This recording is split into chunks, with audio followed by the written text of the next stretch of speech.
నమస్తే. Welcome to 69 TV Telugu. నేను జితేంద్ర. బులెటిన్‌లోకి వెళ్లే ముందు హెడ్‌లైన్ చూద్దాం.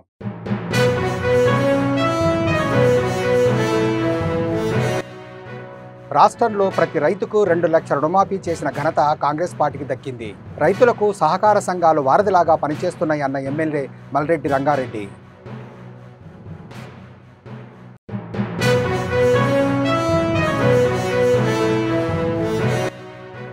ప్రభుత్వ హాస్పిటల్స్ను బలోపేతం చేసి కార్పొరేట్ హాస్పిటల్స్పై నియంత్రణ ఉంచాలి. ప్రభుత్వ ఆసుపత్రి కార్పొరేట్ వైద్యంపై చర్చల్లో పాల్గొన్న ఎమ్మెల్సీ కోదండరాం.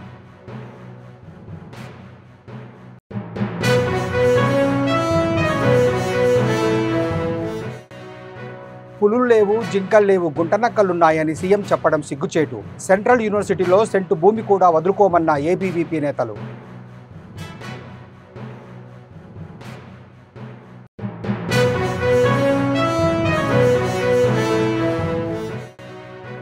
ఉంగుటూరు మండలం స్వర్ణభారతి ట్రస్ట్లో ఘనంగా ఉగాది సంబరాలు. సీఎం చంద్రబాబు హాజరు కానుండడంతో ఏర్పాట్లు పరిశీలించిన అధికారులు.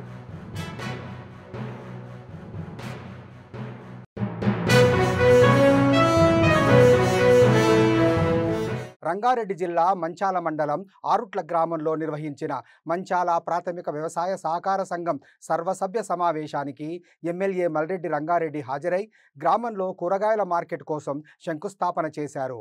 అనంతరం కార్యక్రమాన్ని ఉద్దేశించి మాట్లాడుతూ వ్యవసాయ పరపతి సంఘాలు రైతులకు ప్రయోజనకరంగా ఉంటాయని, కాంగ్రెస్ ప్రభుత్వం ఏర్పడిన తర్వాత ప్రతి రైతుకు 2 లక్షల రుణమాఫీ చేసిన ఘనత కాంగ్రెస్ పార్టీకి దక్కిందన్నారు.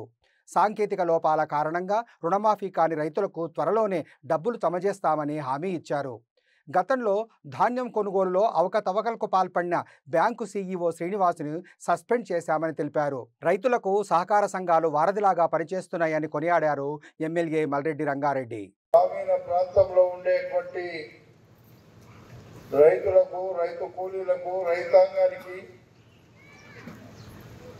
రెక్కాడితే డొక్కాడనటువంటి పేద ప్రజానికానికి అందరికీ కూడా అక్కరొచ్చేటువంటి సొసైటీ ఈ ప్రాథమిక వ్యవసాయ సహకార సంఘాలు.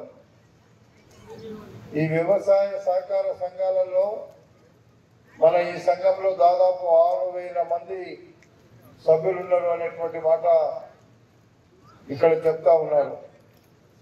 ఈ 6,000 కాదు, గ్రామీణ ప్రాంతంలో ఉండేటువంటి రైతులకు, రైతు కూలీలకు, రైతాంగానికి రెక్కాడితే డొక్కాడనటువంటి పేద ప్రజానికానికి అందరికీ కూడా అక్కరొచ్చేటువంటి సొసైటీ ఈ ప్రాథమిక వ్యవసాయ సహకార సంఘాలు. ఈ వ్యవసాయ సహకార సంఘాలలో మన ఈ సంఘంలో దాదాపు 6,000 మంది సభ్యులున్నారు అనేటువంటి మాట ఇక్కడ చెప్తా ఉన్నారు. హైదరాబాద్ సుందరయ్య విజ్ఞాన కేంద్రంలో ప్రభుత్వ ఆసుపత్రి కార్పొరేట్ వైద్యంపై చర్చ జరిగింది. ఎమ్మెల్సీ కోదండరాం మాట్లాడుతూ ప్రభుత్వ హాస్పిటల్స్ను బలోపేతం చేయాలని, ప్రైవేటు కార్పొరేట్ హాస్పిటళ్లపై ప్రభుత్వ నియంత్రణ ఉండాలన్నారు. కార్పొరేట్ ఆసుపత్రిలో ధరల నియంత్రణకు ఓ కమిటీ ఉండాలన్న ఆయన, ప్రభుత్వ ఆసుపత్రుల్లో వైద్యులు లేక రోగులకు సరైన చికిత్స అందడం లేదన్నారు. కోవిడ్ సమయంలో ప్రైవేట్ ఆసుపత్రులకు వెళ్లి ఎంతోమంది చనిపోయారని, ప్రభుత్వ ఆసుపత్రిలో చికిత్స చేసుకున్న వాళ్ళు ఎంతోమంది కోలుకున్నారని గుర్తు చేశారు. కాబట్టి ప్రతి ఒక్కరూ ప్రభుత్వ దవాఖానకు వెళ్లాలన్న కోదండరాం, ప్రభుత్వ ఆసుపత్రిలో వైద్యులను నియమించుకోవాల్సిన అవసరం ఎంతైనా ఉందన్నారు. 2 వ్యక్తులకు అది ఆర్థిక భారం కాదు. 3 ప్రభుత్వ వైద్యులు అయ్యి ఉంటే కేవలము ఆ రోగ నిరోధన మాత్రమే, రోగానికి మందు మాత్రమే కాదు, రోగ నిరోధనకు కూడా వాళ్ళు చర్యలు సూచించగలుగుతారు. చాలా ఒక 20 ఏళ్ల పాటు సరళీకరణ కారణంగా ప్రభుత్వ వైద్యాన్ని సంపూర్ణంగా విధ్వంసం చేశారు. ఆ విధ్వంసం చేసిన ప్రభుత్వ ప్రజారోగ్య వ్యవస్థను పునరుద్ధరించుకోకుండా ప్రజలకు న్యాయం జరగదు, ప్రజలకు వైద్యం అందదు అని చెప్పిన విషయము కోవిడ్ కాలంలో అందరికీ అర్థమైంది. ప్రభుత్వ వైద్యం ద్వారా మాత్రమే చాలామందికి రోగం నయమైంది, వాళ్ళు బతికి బట్టగట్టగలిగినారు, ఆర్థిక పరంగా పైసలు ఖర్చు కాకుండా. అది చాలా కీలకం. అందరికీ అప్పుడు ప్రభుత్వ వైద్యం యొక్క ప్రాధాన్యత అర్థమైంది. ఈ అర్థమైనప్పటి నుంచి దాని మీద పెట్టుబడులు పెరగాలనే డిమాండ్, కొంత మద్దతు కూడా దొరికింది. ప్రత్యేకించి ఢిల్లీ ప్రభుత్వం వైద్యం మీద వాళ్ళు దాదాపు 15% ఖర్చు పెట్టారు. ఆ 15% ఖర్చు పెట్టి ప్రజారోగ్య వ్యవస్థను బాగు చేయటం వల్ల వాళ్ళు రాజకీయంగా కూడా నిలదొక్కున్నారు. కాబట్టి రాజకీయంగా కూడా ప్రజారోగ్యాన్ని బాగు చేస్తే రాజకీయంగా నిలబడగలం. ముఖ్యమంత్రి రేవంత్ రెడ్డి హైదరాబాద్ సెంట్రల్ యూనివర్సిటీలో పులులు లేవు, జింకలు లేవు, గుంటనక్కలు ఉన్నాయని మాట్లాడడం సిగ్గుచేటని ఏబీవీపీ నేషనల్ కన్వీనర్ బాలకృష్ణ మండిపడ్డారు. ఇక్కడ 400 జింకలు, వైవిధ్యమైన చెట్లు ఉన్నాయని, చిరుతపుళ్ళు తిరుగుతున్నాయని తెలిపారు. సీఎంకు రియల్ ఎస్టేట్ బుద్ధి పోలేదని, భూములు అమ్మేందుకు యత్నిస్తున్నారని ఆయన ఆరోపించారు. మీరెప్పుడొచ్చినా ఇక్కడ ఏమేమి ఉన్నాయో చూపిస్తామన్నారు. నా పేరు Balakrishna, national convener central universities works of ABVP. మనం చూసినట్టయితే రేవంత్ రెడ్డి గారు అసెంబ్లీ సమక్షంగా ఇక్కడ ఈ యూనివర్సిటీ ల్యాండ్లో జింకలు లేవు, పులులు లేవు, కానీ ఇక్కడ గుంటనక్కలు ఉన్నాయని ఆ అసెంబ్లీ సమావేశంగా పేర్కొన్నారు. ఇది ఎంత సిగ్గుచేటు అంటే, రేవంత్ రెడ్డి గారు కొద్ది రోజుల క్రితం యూనివర్సిటీ ఆఫ్ హైదరాబాద్కి వచ్చి ఫుట్బాల్ ఆడుకొని పోయినారు. మరి అప్పుడు ఆయనకి జింకలు కనవడలే, చెట్లు కనవడలే. మరి ఆయన అంటున్న గుంటనక్కలు ఎవరి గుంటనక్కలు మీకు చూపెడదాం అనుకుంటున్నాను. ఇక్కడ యూనివర్సిటీ ఆఫ్ హైదరాబాద్లో అరౌండ్ 400 జింకలు కనబడతాయి, ఎక్కడలేని స్పీషీస్ కనబడతాయి, ఎక్కడలేని మెడిసినల్ ప్లాంట్స్ కనబడతాయి. అండ్ మన సెక్యూరిటీ పర్సనల్ని అడిగినా, మీడియా వాళ్ళని అడిగినా ఎవరైనా చెప్తారు ఇక్కడ చిరుతపులు తిరుగుతుందని అక్కడ కేజీలు పెట్టినారు.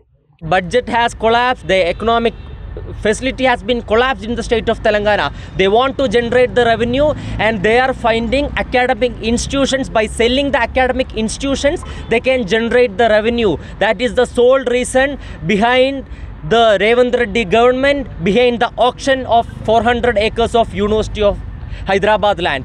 My sincere appeal to the entire community, entire youth and student community of Telangana and my dear media persons, please support Akhila Bharatiya Vidyarthi Parishad in this moment, because being the media persons and being the youth, it is our time to conserve the prestigious institution, because your younger gen. Unguturu మండలంలోని స్వర్ణభారతి ట్రస్ట్లో ఆదివారం జరిగే ఉగాది సంబరాల్లో రాష్ట్ర ముఖ్యమంత్రి చంద్రబాబు నాయుడు పాల్గొంటున్న సందర్భంగా ముందస్తు భద్రతా ఏర్పాట్లను కృష్ణా జిల్లా collector DK Balaji, joint collector Geetanjali Sharma, జిల్లా పోలీస్ అధికారి గంగాధర్రావు పరదేశీలు స్వర్ణభారత ట్రస్టు వద్ద ఏర్పాట్లను పరిశీలించారు. ఈ సందర్భంగా కలెక్టర్ బాలాజీ మాట్లాడుతూ సీఎం రాకతో ముందస్తు భద్రతా చర్యలు చేపట్టినట్లు తెలిపారు. మధ్యాహ్నం స్వర్ణభారతి ట్రస్ట్కి యుగాది సంబరాలు తర్వాత మనకు ఇక్కడ సువిన్ ఫార్మా తరపు నుంచి ఒక ఫార్మా స్కిల్ డెవలప్మెంట్ ల్యాబ్ కూడా పెట్టారు. ఆ ఇనాగ్రేషన్కి రానున్నారు. దానికి సంబంధించి ఈరోజు అన్ని ఏర్పాట్ల గురించి కూడా పరిశీలించడం జరిగింది. అన్ని యాంగిల్స్లోనూ సెక్యూరిటీ పాయింట్ కానీ ఇంకోటి కానీ అరేంజ్మెంట్స్ కానీ చూసుకున్నారు. ఎక్కడ కూడా ప్రోగ్రామ్ ఇబ్బంది లేకుండా చాలా చక్కగా ప్రోగ్రామ్. రంజాన్ చివరి శుక్రవారం నాడు ఆల్ ఇండియా ముస్లిం పర్సనల్ లా బోర్డు పిలుపు మేరకు చారిత్రాత్మక మక్కా మసీదు వద్ద నమాజు సమయంలో ముస్లిం సోదరులు వక్ఫ్ బిల్లుకు నిరసనగా నల్లని బ్యాండ్లు చేతికి ధరించి నిరసన తెలిపారు. ప్రభుత్వం వెంటనే స్పందించి ఈ వక్ఫ్ బిల్లును వెనక్కు తీసుకోవాలని డిమాండ్ చేశారు.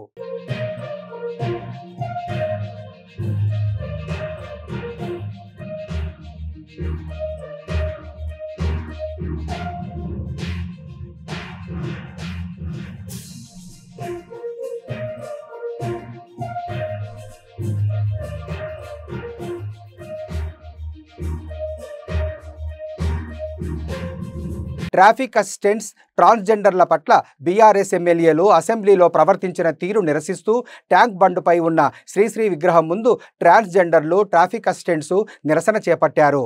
అసెంబ్లీలో గురువారం మంత్రి శ్రీధర్ బాబు మాట్లాడుతూ తమ ప్రభుత్వం నుంచి 50 మంది ట్రాన్స్జెండర్లను పైలట్ ప్రాజెక్టు కింద ట్రాఫిక్ అసిస్టెంట్గా నియమించినట్లు తెలిపిన నేపథ్యంలో బీఆర్ఎస్ ఎమ్మెల్యేలు తలసాని శ్రీనివాస యాదవ్, ప్రశాంత్ రెడ్డి, పద్మారావు గౌడ్లు హేళనగా నవ్వడాన్ని వారు ఖండించారు. ముఖ్యమంత్రి రేవంత్ రెడ్డి తమకు మనుషులుగా గుర్తించి తమపై గౌరవంతో ఈ డ్యూటీలు ఇచ్చారన్నారు. గత బీఆర్ఎస్ ప్రభుత్వ హయాంలో తమను పట్టించుకున్న పాపాన పోలేదని, ఇప్పుడు గౌరవప్రదమైన పని చేస్తుంటే అవహేళనపరిచేలా వ్యవహరించడం సరికాదన్నారు. బీఆర్ఎస్ ఎమ్మెల్యేలు ట్రాన్స్జెండర్లకు క్షమాపణ చెప్పాలని వారు డిమాండ్ చేశారు. పేరు నిషా అండి, నేను ట్రాఫిక్ అసిస్టెంట్ని. నేను ఒక ట్రాన్స్జెండర్ని. నేను సికింద్రాబాద్ ఏరియాలో ఉంటాను. నిన్న జరిగిన 26వ తారీఖు జరిగిన అసెంబ్లీ చర్చలలో మంత్రి శ్రీధర్ గారు చర్చించదగిన విషయం ఏంటి అని అంటే, ట్రాఫిక్ అసిస్టెంట్స్ గురించి పైలట్ ప్రాజెక్టు గురించి తను మాట్లాడుతుంటే ఆ విషయం సంబంధించిన బీఆర్ఎస్ నాయకులు ఎవరైతే పెద్దవాళ్ళు ఉన్నారో హరీష్ రావు గారు అండ్ అలాగే శ్రీధర్ రెడ్డి గారు, ప్రశాంత్ రెడ్డి గారు వీళ్ళందరూ నవ్వుతున్నారని చెప్పి ఈ టాపిక్ మీద నవ్వడం వల్ల మేము చాలా అంటే చాలా బాధపడుతున్నామండి. అందరిలో మేము సమానం, అందరిలాగే తల్లిదండ్రులకు మేము కూడా పుట్టాం. సొసైటీలో మెన్ ఫీమేల్ ఎలా ఉందో ట్రాన్స్జెండర్స్ కూడా ఇప్పుడు కొత్తగా రోజు రోజుకి దినదిన అభివృద్ధి జరుగుతూ మేము ముందుకు వస్తున్నాం. అందరిలో మమ్మల్ని కూడా యాక్సెప్టెన్సీ ఉండాలి. మేము ఎంతో కష్టపడుతున్నాం. గత ప్రభుత్వాలలో ఇప్పుడు పోయిన 10 సంవత్సరాలు బీఆర్ఎస్ గవర్నమెంట్ లో ఒక్కనాడు కూడా వాళ్ళ నోట్లలో ట్రాన్స్జెండర్ అన్న పదం వినిపించలేదు. ఇప్పుడు బ్రిటిషర్స్ దగ్గర నుంచి మేము ఎన్నో అవమానాలు, ఎంతో వరకు అణచివేయబడి మేము ఎన్నో కష్టాలు పడి మా హక్కులు మేము సాధించుకున్న తర్వాత కూడా నిన్న అసెంబ్లీలో జరిగిన తీరు చాలా బాధాకరం, చాలా జుగుప్సకరం ఉంది. ఎందుకోసం అంటే ఏ వివక్షత అయితే మా మీద ఉందో, ఏ అవహేళన అయితే మేము కొన్ని వందల సంవత్సరాలుగా అనుభవిస్తున్నామో అవన్నీ దాటి ముందుకొచ్చి మా కాళ్ళ మీద మేము నిలబడాలని ఈరోజు మేము ముందుకొస్తే అసెంబ్లీ సాక్షిగా శ్రీధర్ రెడ్డి గారు చేసిన ప్రసంగానికి భారతీయ రాష్ట్ర సమితి సభ్యులు వ్యంగ్యంగా నవ్వటం అనేది చాలా అసహ్యకరం. ఎందుకోసం అంటే మేము కష్టపడి మేము సాధించుకున్న మా హక్కులు ఇవి, మేము రాజ్యాంగబద్ధంగా మేము సాధించుకున్నాము. మేము కూడా సమాజంలో భాగం అవ్వాలి, మాకు కూడా సమాన హక్కులు కావాలి. మేము కూడా ఈ సమాజంలో పుట్టిన మనుషులమే కానీ ఆకాశంలోంచో భూమి నుంచో వచ్చి రాలేదు. ఈరోజు చూడండి, నేను ఒక ట్రాన్స్జెండరు, కానీ మీరు చేసే వివక్షిత అవయవం వల్ల ఈ రోజు వరకు నేను ముసుగేసుకొని బ్రతకాల్సిన పరిస్థితి వచ్చింది. నేను నా గురించి నాలాగా బతకట్లేదు. నేను సమాజం కోసం బతుకుతున్నాను, ఈ రాజకీయ నాయకుల కోసం బతుకుతున్నాను. ఎక్కడ చూసిన అవహేళన, ఆఖరికి అసెంబ్లీ సాక్షిగా కూడా ఈ అవహేళన జరిగిందంటే మెయిన్ గా మేము కొన్ని విషయాల పట్ల బాధపడ్డాము. నిన్నటి రోజు జరిగిన ఈ యొక్క సంఘటన విషయమై మేము ఈ రోజు ముందుకొచ్చాము. ఈ యొక్క మీడియా ద్వారా న్యూస్ ఛానల్లో వింటున్న ప్రతి ఒక్కరికి మా ప్రేమపూర్వక ధన్యవాదాలు. మీరు ఒక తల్లికి ఒక తండ్రికి పుట్టినట్లే ఇక్కడున్న మేమందరం కూడా ఒక తల్లిదండ్రులకు పుట్టాము. మేము అడవిలలో పుట్టలేము, ఒక యానిమల్స్ కు పుట్టలేము. కాబట్టి మీరు గ్రహించాలి, ఈ రోజు ట్రాన్స్జెండర్స్ కి ఒక బాధ కలిగింది. ఆ బాధను మేము బయటికి చెప్పుకోలేక మీడియా ద్వారా అనేకులకు చెప్పాలన్న ఉద్దేశంతో మేము ముందుకు వస్తున్నాము. ఏంటంటే మాకు ఇంతవరకు ఎన్నో గవర్నమెంట్లు, ఎంతో నాయకులు, ఎంతో మంది వచ్చారు, ఎన్నో కమ్యూనిటీ వ్యక్తులు వచ్చిపోయారు. కానీ ఏ వ్యక్తి కూడా ట్రాన్స్జెండర్ వ్యక్తులను ముందుగా తీసుకొచ్చి వాళ్ళకు సపోర్ట్ చేస్తూ, వాళ్ళని ఎంకరేజ్ చేస్తూ, వాళ్ళని ముందుకు తీసుకుంటూ నేనున్నాననే ధైర్యాన్ని ఇచ్చిన వ్యక్తులు దాఖలాలు ఇప్పటి వరకు దేశంలోనే లేదు. కానీ ఈ రోజు తెలంగాణ రాష్ట్రంలో అనేక ట్రాన్స్జెండర్లు బాధపడుతున్నారంటే మరి ఏ ప్రభుత్వం చేస్తుందో మీ అందరికీ తెలుసు. ఏ యొక్క సిగ్నల్లో ట్రాన్స్జెండర్ కనబడుతుందంటే మీరు చూస్తున్నారు. గత 10 సంవత్సరాలలో కానీ గత 20 సంవత్సరాలలో చరిత్ర చూసుకుంటే ఏ ప్రభుత్వం కానీ ట్రాన్స్జెండర్లు పట్టించుకున్న దాఖలాలే లేవు. కానీ ఈ రోజు మేమందరం స్వేచ్ఛగా దేశంలో అందరితో సమానత్వంతో ఐక్యతతో వెళ్తున్న సమయంలో మమ్మల్ని విషయమై నిన్నటి రోజున మా యొక్క చర్చ జరిగినప్పుడు మా విషయంలో నవ్విన విషయానికి మేము ఎంతో దుఃఖించి జగిత్యాల జిల్లా కోరట్ల పట్టణంలోని కార్గిల్ చౌక్ సమీపంలో SBI బ్యాంకు ముందు రెప్పపాటులో చోరీ జరిగింది. కోరుట్ల మండలంలోని ఐలాపూర్ గ్రామానికి చెందిన చింతకింది శ్రీహరి అనే వ్యక్తి SBI బ్యాంకులో 1,50,000 రూపాయలు డబ్బులు డ్రా చేసుకొని బైకులోని ట్యాంక్ కవర్లో డబ్బులు పెట్టుకొని వెళ్లడాన్ని గమనించిన ఇద్దరు వ్యక్తులు అతని వద్ద వద్ద నుండి చాకచక్యంగా డబ్బులు కొట్టేశారు. బాధితుడు బైకు తీస్తున్న క్రమంలో ఓ వ్యక్తి వచ్చి పక్కన ఉన్న బైకు వద్ద ఏదో ఉందని చూపించాడు. అతను తన బైకును రోడ్డుపై స్టాండ్ వేసి వెళ్లి చూస్తున్న క్రమంలో మరో వ్యక్తి వచ్చి అతని బైకులో ఉన్న డబ్బులను రెప్పపాటున ఎత్తుకెళ్లాడు. సంబంధిత వ్యక్తి మళ్లీ బైకు వద్దకు వెళ్లి చూసేసరికి డబ్బులు లేకపోవడంతో కంగుతిన్నాడు. లబోదిబోమంటూ పోలీసులకు సమాచారం అందించడంతో అక్కడే ఉన్న సీసీ కెమెరా ఫుటేజ్ ఆధారంగా పోలీసులు విచారణ చేపట్టారు.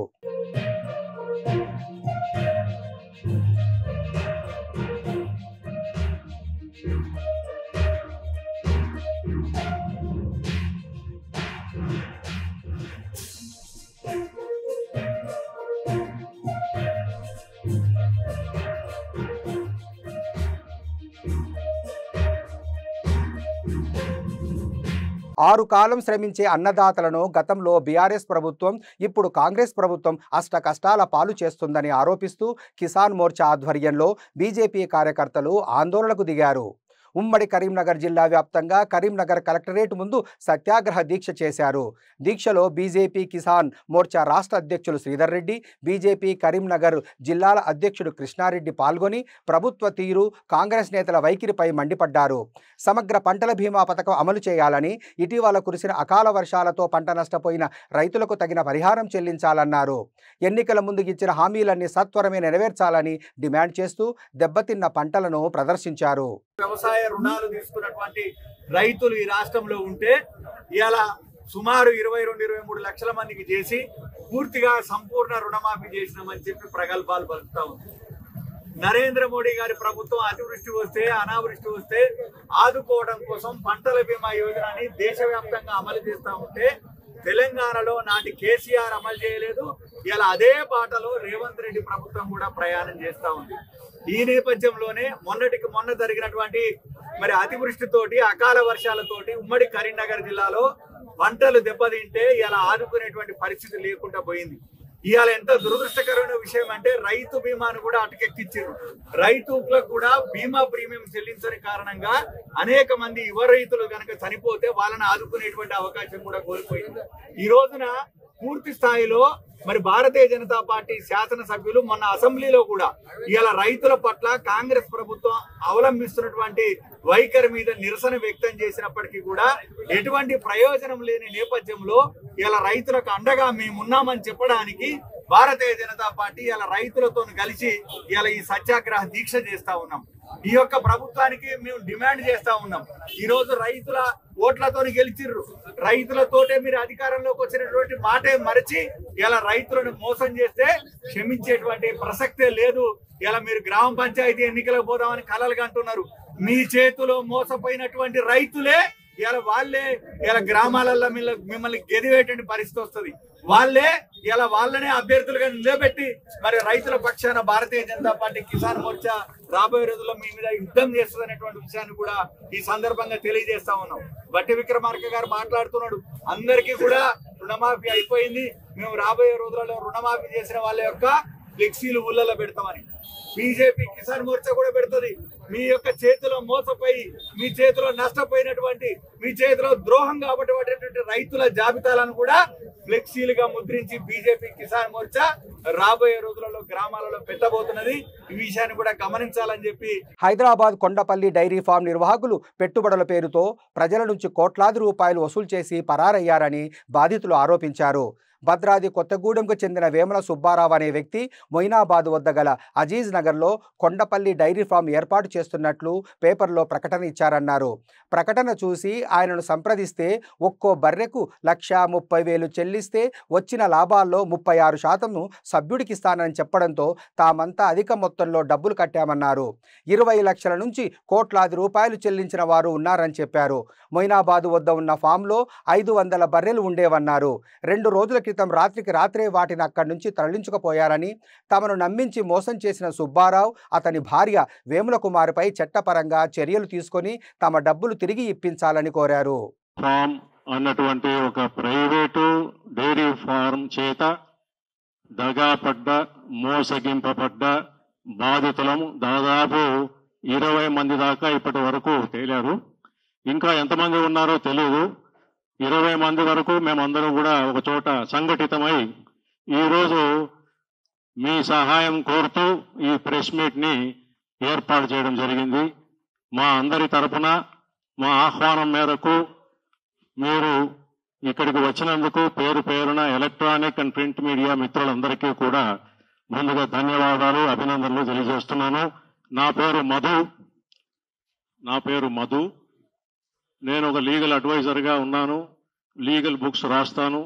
అదేవిధంగా నా పక్కన కూర్చున్న మిత్రుడి పేరు వెంకటేశ్వరరావు. ఆయన ఒక చిన్న వ్యాపారాన్ని నడుపుతూ ఉన్నాడు. అదేవిధంగా సాంబశివరావు గారు చిన్న కిరాణా షాపుని నడుపుతూ ఉన్నారు. ఈ విధంగా మా 15-20 మంది కూడా ఏదో చిన్న చితక వ్యాపారాలు వృత్తులు చేసుకుంటున్నటువంటి మనుషులు మేమందరం కూడా దాదాపు ఒక 3 నెలలు 4 నెలల క్రితం ఒక దినపత్రికలో ఆదివారం వచ్చినటువంటి వ్యాపార ప్రకటనని చూసి దానికి స్పందించి వెంటనే మేము కాంటాక్ట్ చేయడం జరిగింది. ఆ కాంటాక్ట్ నంబరు తీసుకున్న తర్వాత ఆ సదరు కొండపల్లి డైరీ ఫార్మ్ని నడుపుతున్నటువంటి డైరెక్టర్లు ఇద్దరు. ఒకరి పేరు వేముల సుబ్బారావు, ఆయన భార్య వేముల కుమారి. వీళ్ళిద్దరూ కాకుండా ఆ డైరీకి అనునిత్యం వెంట ఉంటూ ఆ డైరీ తరపున ప్రజలందరి దగ్గర డబ్బులు వసూలు చేస్తూ ఫండ్ రేజర్గా ఉన్నటువంటి వ్యక్తి పేరు కె రెడ్డప్ప. ఈ ముగ్గురు ప్రకటనిచ్చి అక్కడికి రప్పించి మీకు 500 గేదెలు అక్కడ చూడండి, మేము దాదాపు 16 సంవత్సరాలుగా ఈ గేదెల వ్యాపారంలో ఉన్నాము, ఈ గేదెల వ్యాపారంలో చాలా సంపాదించాము, చాలా లాభాలు వస్తున్నాయి, మీరే చూడండి అంటూ మాకు ప్రత్యక్షంగా అజీజ్ నగర్లో, మొయినాబాద్ మండలం అజీజ్ నగర్లో నాగిరెడ్డిగూడలో ఉన్నటువంటి వాళ్ళ ఫార్మ్ హౌస్కి వాళ్ళ కారులోనే తీసుకొని వెళ్ళి చూపించి మమ్మల్ని ప్రలోభపెట్టి మీరు పెట్టే ప్రతి పైసాకు కూడా మిమ్మల్ని పార్ట్నర్గా చేర్చుకొని మీకు లాభాల్లో మీకు సంవత్సరానికి 36% మీకు లాభాల్లో మీకు కూడా లాభాలు ఇస్తాము, కాబట్టి మీరు నిర్భయంగా మా దాంట్లో ఇన్వెస్ట్ చేయండి అంటూ ఎన్నో రకాల. బులెటిన్ ముగించే ముందు హెడ్లైన్స్ మరోసారి.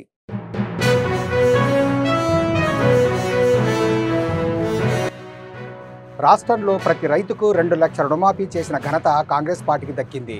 రైతులకు సహకార సంఘాలు వారధిలాగా పనిచేస్తున్నాయన్న ఎమ్మెల్యే మల్రెడ్డి రంగారెడ్డి.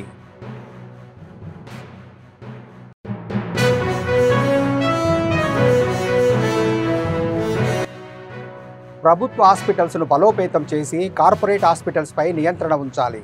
ప్రభుత్వ ఆసుపత్రి కార్పొరేట్ వైద్యంపై చర్చల్లో పాల్గొన్న ఎమ్మెల్సీ కోదండరాం.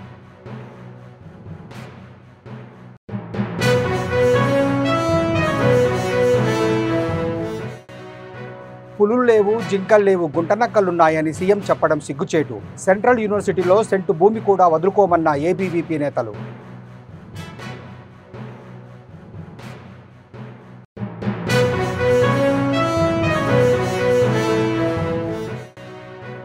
ఉంగుటూరు మండలం స్వర్ణభారతి ట్రస్ట్లో ఘనంగా ఉగాది సంబరాలు. సీఎం చంద్రబాబు హాజరు కానుండడంతో ఏర్పాట్లు పరిశీలించిన అధికారులు.